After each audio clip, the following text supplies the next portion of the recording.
ایران کی پارلیمنٹ نے امریکی حملوں کے رد عمل میں آبنائے ہارموز بند کرنے کی منظوری دے دی۔ حتمی فیصلہ اب اعلیٰ سیکیورٹی قیادت کرے گی۔ ایران پہلے ہی خبردار کر چکا ہے کہ اگر امریکہ نے اسرائیل کا ساتھ دیا تو آبنائے ہارموز بند کی جائے گی۔ یہ بحری گزرگاہ عالمی توانائی ترسیل کا اہم ترین راستہ ہے، جہاں سے روزانہ 21 ملین بیرل تیل اور دنیا کا 20% تیل گزرتا ہے۔ قطر بھی LNG برآمدات کے لیے اسی راستے پر انحصار کرتا ہے۔ چین، جاپان اور جنوبی کوریا زیادہ تر تیل یہیں سے درآمد کرتے ہیں۔ ماہرین کے مطابق ایران آبدوزیں، بارودی سرنگیں اور میزائل تعینات کر کے آبنائے ہارموز کو بطور دباؤ استعمال کر سکتا ہے، جس سے عالمی منڈی میں تیل کی قیمت $130 فی بیرل تک جا سکتی ہے۔ تاہم اس بندش کے ایران پر بھی شدید معاشی اثرات ہوں گے۔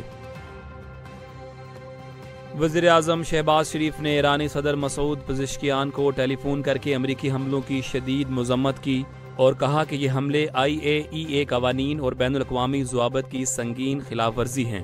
وزیر اعظم نے ایران کے ساتھ پاکستان کی غیر متزلزل یکجہتی کا اظہار کرتے ہوئے قیمتی جانوں کے ضیاع پر افسوس اور زخمیوں کی جلد صحتیابی کی دعا کی۔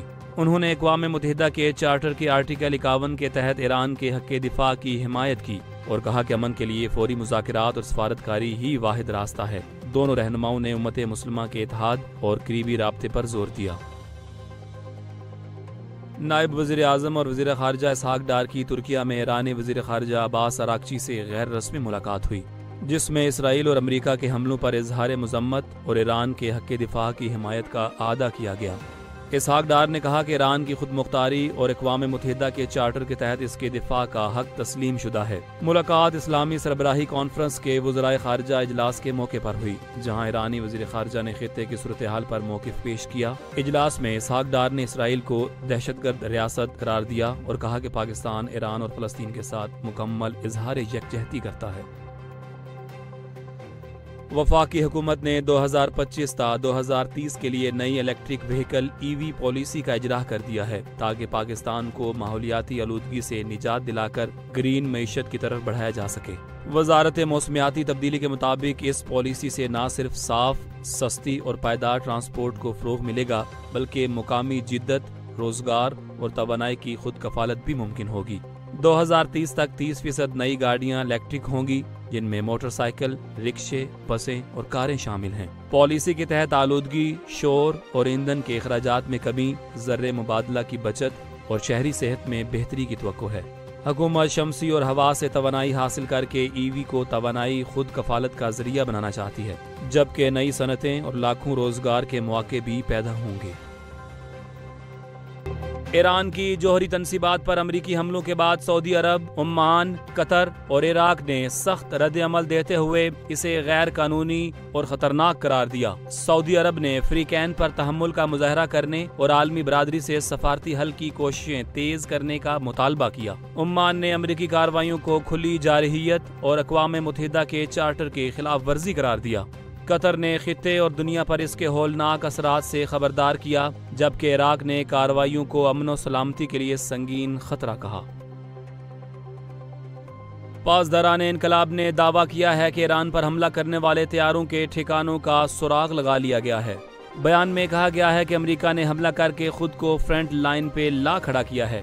ایرانی فورسز نے خبردار کیا کہ واشنگٹن میں ماضی کی جنگوں سے کچھ نہیں سیکھا گیا۔ ایران پر بمباری کا سخت جواب دیا جائے گا اور اس کے نتائج بھگتنا ہوں گے۔ دفتر خارجہ نے بھارتی وزیر داخلہ کے سندھ طاس معاہدے سے متعلق بیان کو بین الاقوامی قوانین کی کھلی خلاف ورزی قرار دیا ہے۔ ترجمان نے کہا کہ سندھ طاس کوئی سیاسی مفاہمت نہیں، بلکہ عالمی بینک کی ثالثی میں طے پانے والا بین الاقوامی معاہدہ ہے، جسے کوئی فریق یک طرفہ طور پر معطل یا ختم نہیں کر سکتا۔ بھارت کا رویہ غیر قانونی، غیر ذمہ دارانہ اور علاقائی امن و استحکام کے لیے خطرناک ہے۔ ترجمان نے کہا کہ بھارت پانی کو سیاسی ہتھیار نہ بنائے، اپنی پوزیشن واپس لے اور معاہدے پر مکمل عمل درآمد کرے۔ پاکستان اپنے پانی کے حقوق کے تحفظ کے لیے ہر ضروری اقدامات کرے گا۔ پاکستان نے ایران کی جوہری تنصیبات پر امریکی حملوں کی شدید مذمت کرتے ہوئے اسے اسرائیلی حملوں کے تسلسل اور بین الاقوامی قوانین کی کھلی خلاف ورزی قرار دیا ہے۔ دفتر خارجہ کا کہنا ہے کہ ایران کو اقوام متحدہ کے چارٹر کے تحت اپنے دفاع کا پورا حق حاصل ہے۔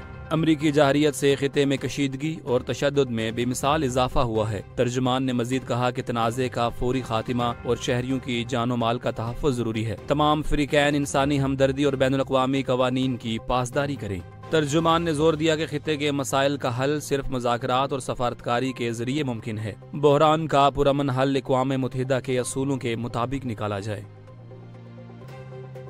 حکومت سندھ نے عبدالستار اہدی کی زندگی پر فلم بنانے کا فیصلہ کر لیا ہے۔ اعلان صوبائی وزیر اطلاعات شرجیل میمن نے کراچی فلم فیسٹیول میں کیا۔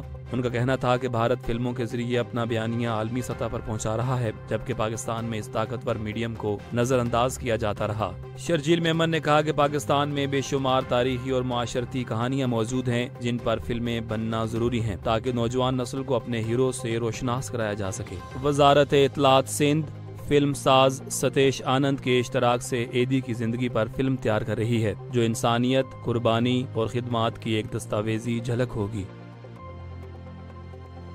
لاہور میں عام میلہ 2025 کا رنگا رنگ آغاز خوشبو، ذائقے اور ثقافت کا حسین امتزاج بن گیا۔ سیکٹری سیاحت فرید احمد تارڑ اور ایم ڈی ٹی ڈاکٹر ناصر محمود نے افتتاح کیا۔ 50 سے زائد اقسام کے عام، لوک موسیقی، دستکاری اور آم سے بنی ڈشز نے شہریوں کو محظوظ کیا۔ ماہرین کے مطابق شدید گرمی اور پانی کی کمی سے آم کی پیداوار 14 لاکھ میٹرک ٹن رہنے کا امکان ہے، لیکن 28 ارب روپے کے زر مبادلہ کا ہدف مقرر ہے۔ شہریوں کو براہ راست کھیت کے نرخوں پر ایکسپورٹ آم فراہم کیے گئے، جبکہ نوجوانوں نے آم کی پینٹنگز اور ذائقے دار پکوانوں سے ماحول کو یادگار بنا دیا۔